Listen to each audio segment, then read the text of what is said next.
Afinal de contas, o que é a ativação comportamental para a depressão? É uma abordagem? É uma ferramenta? Do que se trata isso, afinal de contas? Veja só, a ativação comportamental só recebeu esse nome na década de 90. Em 60, lá na década de 60, houve os primeiros estudos sobre como que você poderia utilizar a terapia comportamental para a depressão. Então, qual que foi a conclusão que chegaram na época? Basicamente, uma pessoa que tem depressão, ela está se desconectando das coisas que têm sentido na vida dela. E quanto mais eu me desconecto das coisas que fazem sentido para minha vida, mais deprimido eu fico. E aí eu vou entrando num ciclo, né, ruim, que vai me perpetuando, me mantendo na depressão.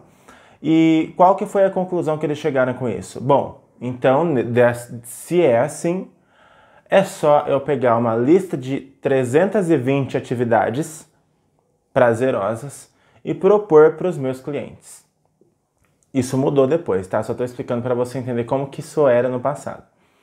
E aí começaram a aplicar aquilo e, de modo estranho ou não, aquilo funcionou. Já depois da década de 90, começaram a perceber o seguinte, fizeram um estudo comparando a terapia cognitiva com a terapia comportamental para ativação comportamental e remédio para depressão. Então, um caso de depressão, fizeram um teste. Um não, né? Vários. Testaram a terapia cognitiva de Beck, a terapia de ativação comportamental e a terapia medicamentosa. E adivinha quem foi que se destacou e trouxe mais resultados para casos de média e complexa intensidade aí da depressão? Ativação comportamental.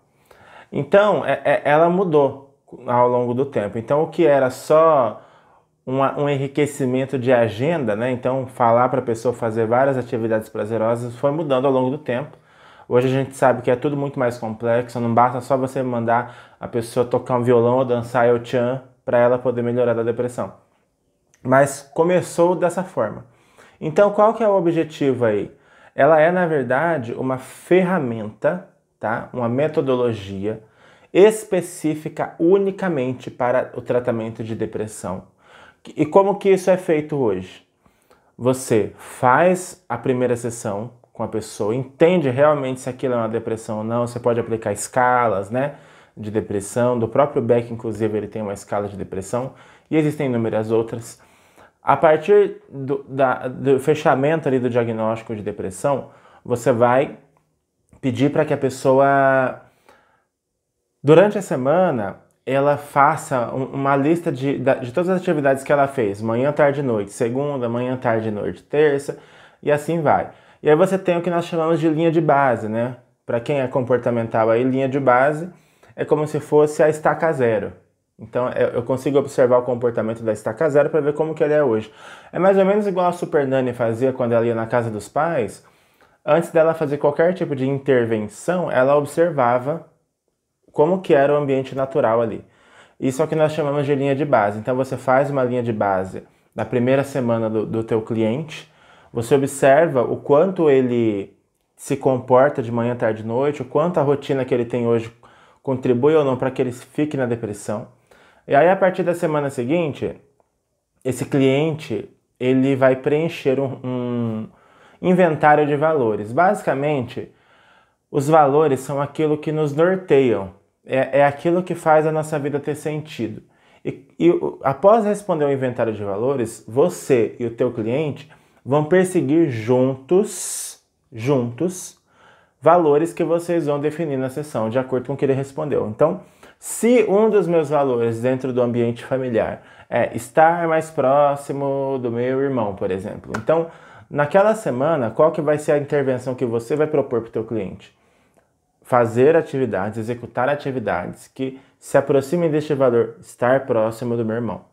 Conforme a pessoa deprimida vai fazendo essas atividades que ligam ela com os valores dela, inicialmente ela pode não se sentir tão bem, porque ela está deprimida e a gente sabe que a depressão faz a pessoa se sentir mal e olhar só para as coisas ruins. Mas com o tempo ela vai perceber, poxa, eu estou me reconectando com coisas que têm importância na minha vida. E a cada reconexão que essa pessoa tem com o que é importante na vida dela, ela vai melhorando. Mas por que isso acontece, afinal de contas? Porque para tratar a depressão dentro de uma visão comportamental, você tem que mudar o que você faz para mudar o que você sente. Você tem que mudar o que você faz para mudar o que você pensa. Você não muda o que você pensa para mudar o que você sente. Primeiro você faz e depois você sente. É uma dicotomia, né? Primeiro você faz, depois você sente. Então, quanto mais a pessoa vai praticando essas coisas, mais ela vai se sentindo melhor.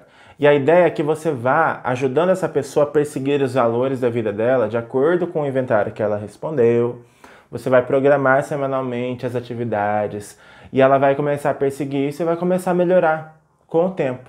Claro, você terapeuta sabe muito bem que tratar depressão não é fácil, não é tão simples como eu estou falando aqui. Mas o princípio da ativação comportamental é esse.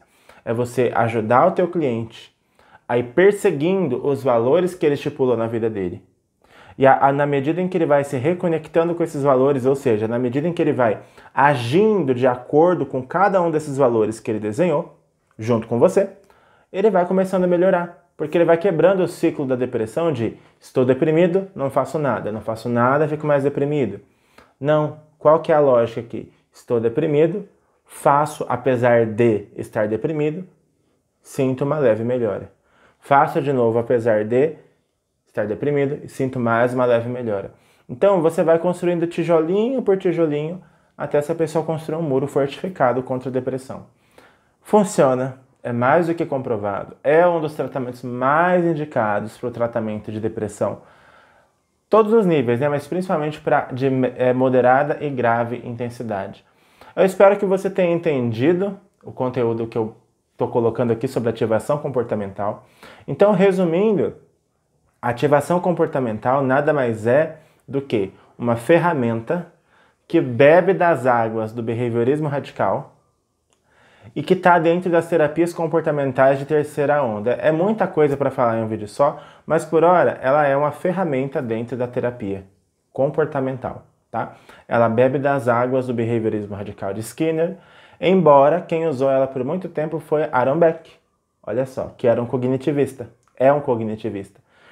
Ela começou dentro da análise do comportamento, morreu ali, depois voltou dentro do cognitivismo e aí em 90 tiraram ela do cognitivismo e colocaram de novo no behaviorismo radical. Então, é uma ferramenta que bebe das duas águas, tá? Em alguns momentos dentro da terapia cognitiva e em alguns momentos dentro da terapia analítico-comportamental. O mais importante aqui, sinceramente, não é de qual das águas ela bebe. O mais importante é a transformação que você gera nas pessoas quando você aplica esse método de ativação comportamental com o teu cliente. Porque, sim, isso pode salvar vidas. E sim, você que está aí do outro lado, você é responsável pela vida do teu cliente. Então, pensa nisso, tá? E estuda, vale muito a pena. O objetivo desse Instagram aqui é trazer tudo dos mais variados assuntos sobre terapia comportamental com foco em depressão. Se você gostou desse conteúdo, eu quero que você curta e que você escreva aqui nos comentários. Gostei. Beleza? Até mais!